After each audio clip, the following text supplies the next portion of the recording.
Hello there, Kangaroo Bros, and welcome back to the Casa del Roo. I thought we called it Casa del Boomer. No. Today on World of Roocraft, I want to talk to you about another zone on Kalimdor. Which one would that be, Boomer? Today we talk about Azshara. That's right. What is there to say about Azshara? First, it's a Horde-only zone, and as you can see on the map right now, it's right next to Orgrimmar. Isn't Azshara also the name of the former Night Elf Queen?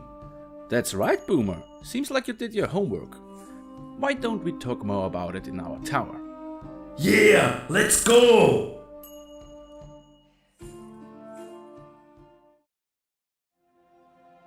Who are those guys? Oh, those are Les and Lee. Hi guys. They're going to help us envision the stuff I'm talking about. But what about the portal? Yeah, I think it's time to step up our game a bit. The old portal was boring. But I like the portal. Exactly. So back on topic. What is there to say about Azshara? As Boomer already told you, it's named after the former queen of the Kaldorei, Azshara, and it was part of the Kaldorei capital, Sin Ashari. For those of you who don't know what happened to her and her kingdom, here's a quick reminder since we talked about it back in our Night Elves review. Remember the first invasion of the Legion and the destruction of the Well of Eternity? Well, all that stuff went down in Azshara. After the Great Sundering, nothing much happened in that coastal area. But what happened there before the cataclysm? The Scourge marched through it during the Third War, but that's pretty much it. Both the Horde and the Alliance had their outposts there, since it's close both to Orgrimmar and Ashenvale, but as I said, nothing much was going on there. But you can count on our buddy Deathring to mix things up a bit. You remember our episode on the Goblin starting zone?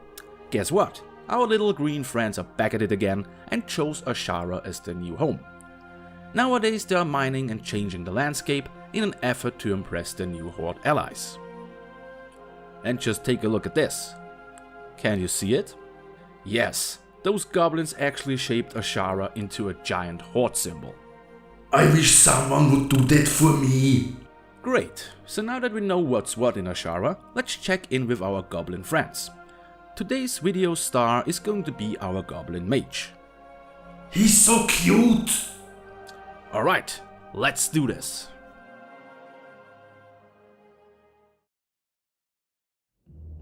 Guys, it took me a long time to find a way to review this zone. And it wasn't as easy as you may think. Not because Azshara has 8 different storylines to play through, but because it is filled to the brim with goblin craziness. You want examples? Just look at that possessed bulldozer or the awesome goblin rocketway. Now that's how I like to fast travel. I could easily spend the next 30 minutes talking about every single crazy thing going on in Azshara, but I decided to give this review a little bit more structure. There are going to be 3 main parts. The Horde's fight against the Night Elves of Talrandis Point and the Nagas of the Split-Scale clan. We're also approached by the Blue Dragon Caligos, who is looking for his brother Azurgos, and last but not least, we will take a look at the goblins and their adventures in terraforming Azshara. Let's begin with the conflict between the Night Elves and the Horde. We start out at the rear gates of Orgrimmar, where we help our fellow goblins to collect some wood. Hehe, you said wood. Understandably, the nature-loving Night Elves of Talrandis Point aren't too thrilled about us cutting down trees. They start to attack the rear gate until we fight them off. That's easier as you may think, all we have to do is to kill their ancient tree monster. So let's bring the fight to the Night Elves. We head to one of their camps and find them dabbling into magic. Since we're already there, let's hack one of their arcane constructs. Haha, idiots. What else is there to do to secure Azshara? Since the Night Elves receive help from a local Furbolg tribe, we should get rid of them first. Instead of just killing the Furbolgs, we come up with an even better plan. We borrow the robes of a Night Elf ambassador and thanks to a little bit of magic, disguise ourselves as one. With this new disguise, we can go on to kill some Furbolgs to break up their alliance. Without their fluffy support, the Night Elves should be easily disposed of. So we head to the Talrandis Point, destroy their cleave throwers and get rid of their commander. That's the Night Elves dealt with. But what about the split-scale Nagas? They are a lot easier to deal with. We start off easy with just blowing them to bits. I can't complain about that. But let's get a little bit more hands-on. Why don't we head to the battlefield to help our comrades? There is one problem though. Those fishmen are aided by a group of sea giants. That's weird. Sea giants and Nagas usually don't get along that well. Let's sneak into their base and find out what's going on here. Turns out that the Nagas are using an old artifact called the Heart of Akarok to control the sea giants. Is that going to stop us? Not really.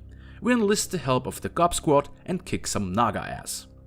After grabbing the Heart of Akarok, we blow up the place and send the Naga home packing. What else is on the list? Alright, the search for Azurgos. While we hang out in the Bilgewater Bay, we are approached by the blue dragon Kadagos. He tells us that the black dragonflight is planning to attack Azshara and he needs our help to find the blue dragon Azurgos. He points us into the direction of the Murloc Earl. This little guy is willing to help us to find Azurgos if we collect some beans for him. Why beans? Don't ask, it's a Murloc thing. Our next stop is the Archmage Xylem. He would tell us where Azurgos is, but first we have to become his apprentice. Why? Don't ask, it's a mage thing. We have to go through the trials of ice, fire and shadow and are finally told where Azurgos is. The blue dragon is hanging out in the Shadowlands to be with his newfound love, the spirit healer Arane. So how do we get to him? It's easy, we just have to kill ourselves and... There he is! After pestering him a little bit, Azurgos agrees to help us. And just in time, since the black dragons are already attacking Sable Ridge. We fight off the black dragons and their Twilight Hammer cultists and even get some help from Kadagos himself. Phew, that was a lot of fighting. I really hope Lunk isn't watching this. There are some less violent things to do in Azshara. You could check by the Mountain Foot strip mine, but be careful, this place is filled with basilisks. You can help the frozen workers here and refleshify them. That's not a real word. Don't tell me, it's what the game calls it. Or maybe you want to check out Lake Manor, but be careful, the ghosts of the Manor Academy are haunting the place. Those guys have a tragic story. During the War of Agents, the mages of the Academy drained power from the Legion's portal to buy the rest of Azeroth some time. They sacrificed themselves to save us all. And last but not least, you can check out the Goblin's secret lab. That's right, they have a secret lab. What can you do here? You can learn a little bit about the newfound mineral Azurite. Where does it come from? You really want to know? Yes! Turns out that those crystals are actually giant poop. So how do we get more Azurite? We try to use some laxatives on a giant to make him poop, but that doesn't really work out. Trying to scare him with rats doesn't work either. I guess Azurite remains to be one of the rarest minerals on Azeroth. But let's not dwell on giant droppings. My favorite part about the lab is your encounter with a talking raptor. A talking raptor trying to travel to outer space. Do I really need to say more? I'm still baffled about the giant poop. Oh, and I totally forgot to talk about Galliwix's Plaza Palace, right? The trade prince of the Bilgewater cartel made himself a little enclave in Azshara. You can drop by there to enjoy the giant pool or play some rounds of golf on Galliwix's personal course. And that's pretty much all it is to do in Azshara.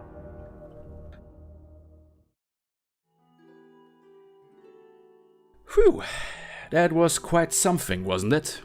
I thought it pretty crappy. Get it? Because of the Azurite. Yeah, Boomer, we get it. I do have one more thing to say about Azshara. There is a lot of stuff I didn't show you, simply because it's such a big area.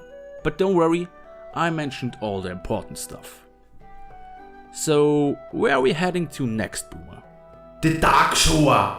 Ooh, more Night Elf stuff. That's going to be nice. Like always, thank you guys so much for watching. If you enjoyed this video, let us know by leaving a comment or hitting the like button. And become a Kingabo by subscribing to the channel. Bye bye and long bless.